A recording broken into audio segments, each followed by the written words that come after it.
my name is Kroeger. I'm a provisionally registered psychologist and I work at Summit Sports and Health. Provisional just means that I am in my 1,500 hours that are supervised by another psychologist, and when I complete that, I'll be applying for my oral exam.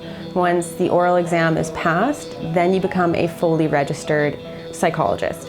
And if you wanted to do diagnostics, then there's another part to the exam called the APE, which I'll also be going for at the end of my registered hours or my provisional hours. And that is your licensing for diagnostics, which you don't have to do to be a registered psychologist, but you can do on top of the rest of the registration process if you intend to diagnose. So my role in the clinic is basically what you would think of as a talk therapist. I see clients as young as 5 and older, so high school students, university students, adults, and I do kind of what you would just typically think of as therapy here with them, and that'll look different depending on the client that's coming in.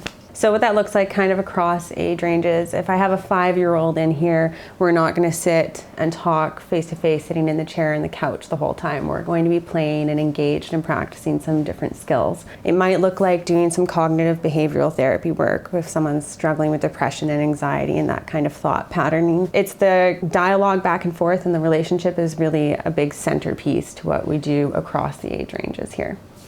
One thing I love about this job and working in this clinic is the flexibility with my hours. There is a certain time frame that I need to get my 1,500 hours completed in, but I think it's something like 3 years. So I've been able to actually go on a mat leave during my hours and continue working minimally. And now what my work week kind of looks like is, because I have that flexibility, I work around my husband's schedule, and he's a nurse. So I set my hours opposite to his, and I try to not take more than 5 clients a day. 5 to 6 is kind of where you're going to be fatiguing, and ethically we don't recommend taking much more than that in a day. So I'll come in a little bit early, do a little prep for my clients. I leave myself 15 minutes in between each client to take my notes, maybe run to the washroom, grab a coffee, do anything like that I might need, and get ready for the next client to come in. Some therapists like to take notes while in session. I personally prefer to take my notes once my client has left. So it's kind of a bit of a preference, but there's a lot of flexibility in how you run your day and your work week. So I may be atypical in the sense that I've kind of known what I've wanted to do since elementary school. I had a pretty distinct idea back then that I was interested in becoming a psychologist or a therapist. I enjoyed mediating things with my friends and listening and trying to help people. In high school, I kind of explored some other ideas, but always came back to psychology.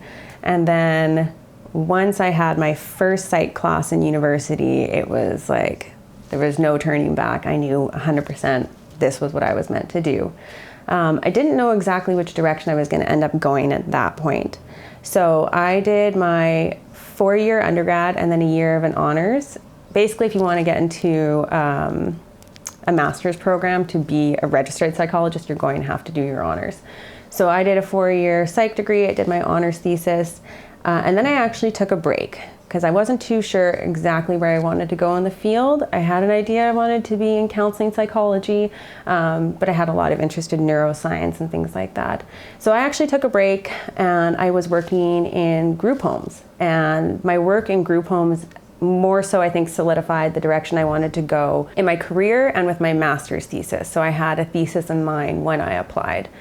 I applied through the College of Education and I went through their school and counseling psychology program. I had heard of that through a family member who had also done his degree that way. And that opens up a couple of avenues to either go into counseling psychology, you can work in the school system, or you can do psychoeducational assessment. So that's assessing for things like learning disabilities. So you learn those skills too. During my program, I decided I wanted to go more so the counseling route. I was much more interested and suited to this route.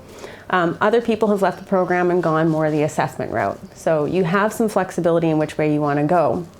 And I decided I wanted to go into the private sector. So after my degree, I started working and I finished my thesis up, did my thesis defense, and then there's something called the EPPP, and that's our big licensing exam. And so now what's left is I'm doing my supervised hours, and then I'll take my oral, and I'll be fully registered. And once you do that, once you've completed that too, then you can actually start supervising other provisional psychologists. So that opens up another door for you. The thing that really keeps me going with this job and that kind of prevents me from burning out, I guess, is some of the things that I love, some of the most rewarding aspects, like when you see a client get that insight, that moment, that light bulb go off. That's a great moment to witness. And then the magic really happens when the client goes and applies that insight, or when they take the interventions you're working on and they start utilizing that and applying it in their day-to-day life, and they come back and you can see that they're feeling better, and they're reporting that they're feeling better, and you can see they're feeling more confident, their self-efficacy is growing. Self-efficacy meaning just their sense of their capability and their ability to do things. That's such a wonderful thing to witness. It just fills your cup and it makes all of it totally worth it. If this is something that you think might interest you as a career, one piece of advice I would give would be start practicing boundaries now, especially emotional boundaries. It becomes extremely important in this line of work. It's important to have empathy and compassion when you're encountering your clients, and you will find that you really genuinely care about them and their well-being. And so if you don't have that emotional boundary and you're taking it home all the time, you're going to burn out very quickly. And also having the idea and practicing it now in your friendships and other relationships, that being the sole support for someone is actually quite unhealthy. And what we want is to have a support network around people. And so that speaks to, again, understanding kind of what healthy boundaries look like and healthy emotional boundaries, and starting to practice it now so it's not as challenging once you get into the job.